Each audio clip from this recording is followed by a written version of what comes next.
நிதி ஆயோக் கூட்டத்தில் பங்கேற்க முதலமைச்சர் ஸ்டாலின் வரும் 24ஆம் தேதி டெல்லி செல்கிறார். இதை எதிர்க்கட்சித் தலைவர் எடப்பாடி பழனிசாமி கடுமையாக விமர்சித்திருந்தார். இதற்கு பதிலடி கொடுக்கும் விதமாக முதலமைச்சர் ஸ்டாலின் தனது எக்ஸ்தல பக்கத்தில் பாஜகவுடன் கூட்டணி கிடையாது என்று அடித்து சொன்ன நாக்கின் ஈரம் காய்வதற்குள் ஒரே ரேடியில் புலிகேசியாக மாறி வெள்ளை கொடி ஏந்து சென்ற பழனிசாமி என்னை பார்த்து வெள்ளை கொடி ஏந்தியதாக பேச நான் கூசவில்லையா?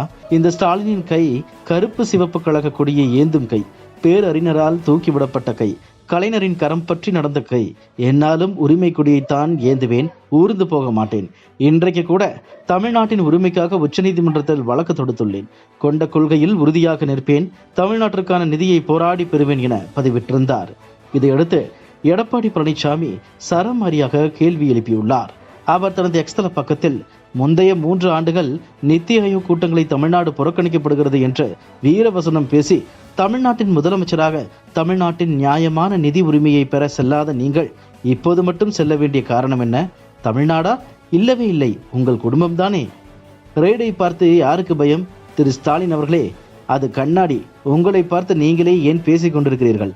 அறிவாலய மேல் மாடியில் சிபிஐ ரெய்டு வந்தபோது கீழ் மாடியில் நீங்களும் உங்கள் தந்தையும் 63 தொகுதிகளை தாரை வார்த்த போது டேபிளுக்கு கீழ் தவழ்ந்து சென்றீர்களா? ஊர்ந்து சென்றீர்களா? எதிர்கட்சியாக கருப்பு பலூன் காட்டிவிட்டு ஆளும் கட்சியாக வெள்ளை குடை காட்டினீர்களே, அப்போது தவழ்ந்து சென்றீர்களா? ஊர்ந்து சென்றீர்களா? எது ஸ்டாலினின் கை? அண்ணா பல்கலைக்கழக வழக்கில் பாதிக்கப்பட்ட மாணவியின் பெயர் உள்ளிட்ட சுய விவரங்களோடு எஃப்ஐஆர் லீக் செய்த கை ஸ்டாலினின் கை.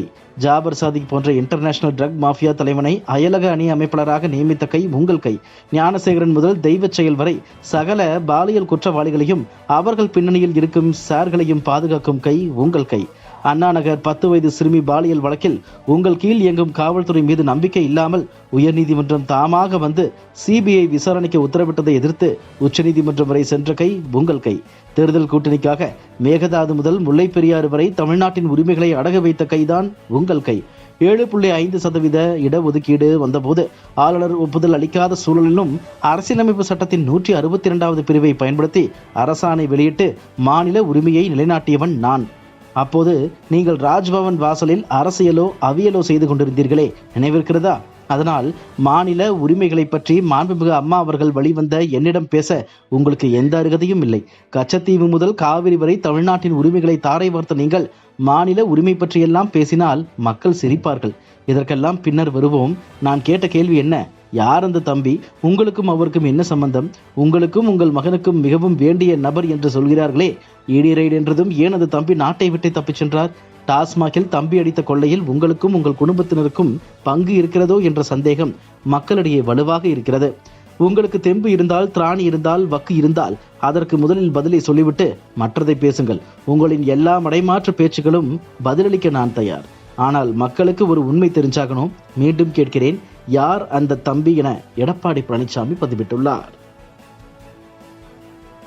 இதுபோன்ற செய்திகளை மேலும் தெரிந்து கொள்ள எங்களது யூடியூப், ஃபேஸ்புக் மற்றும் ட்விட்டர் ஆப்களை சப்ஸ்கிரைப் செய்யவும்.